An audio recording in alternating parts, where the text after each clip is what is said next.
Long floral dresses for the women, stiff, starched suits for the men.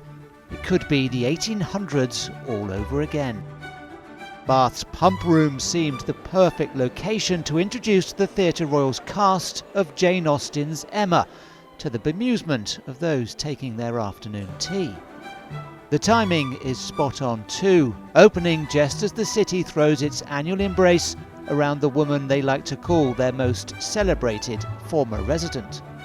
You come to a town like this and you're immediately in the world. So I actually think opening the show here is going to give us a lot for free in terms of what it was like in Jane Austen's time. So much is kind of said on the outside, but there's something else going on underneath, and it's all the kind of subtext that you get to play, and her wonderful sense of humour, and the manners of the time as well.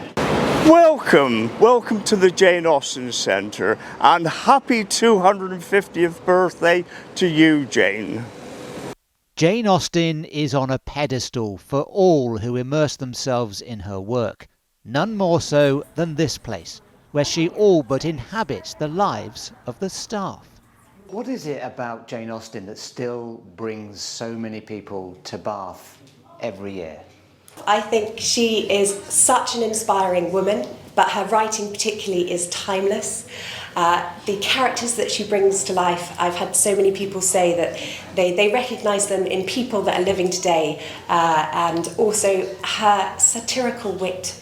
She's so funny in the way that she is commenting on society, so quite a serious subject and trying to address things that are really important, particularly to do with women. But she just does it in such a fun, inviting and loving way. And her family, we know from the biographies and things that she, there was so much love there, and she was a wonderful person, and that really shows through her works. 150,000 people have passed through these doors this year alone.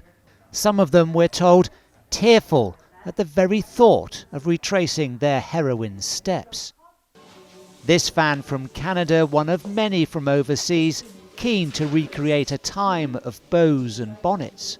I travel from far just to see Jane Austen and just to live through her eyes what she may have lived in Bath.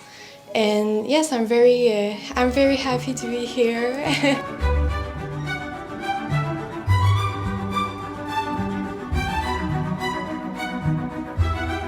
The annual Jane Austen Festival has been a feature of Bath's calendar for almost a quarter of a century. Last year, more than 1,000 processed through the streets, with many more watching on. Quite the feat for someone who, some claim, didn't much care for her time in Bath, during which her much-loved father died and none of her works were published. Many a page may have turned on Jane Austen's own time here in Bath, but as you can see, she can still pull a crowd. The fascination of her story lives on.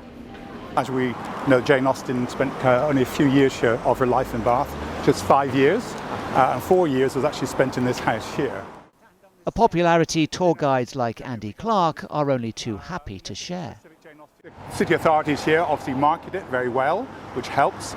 But Jane Austen is a fantastic character. She's a character that most of us do not really get until we, probably in this business of being a tourist guide, or we have a bit more time on our hands to read and listen to what Jane Austen said. And then we really understand what Jane Austen was all about. Plenty have done just that, to such an extent that even so long after her death, aged just 41, she's still revered so deeply by so many. Richard Payne, ITV News, Bath.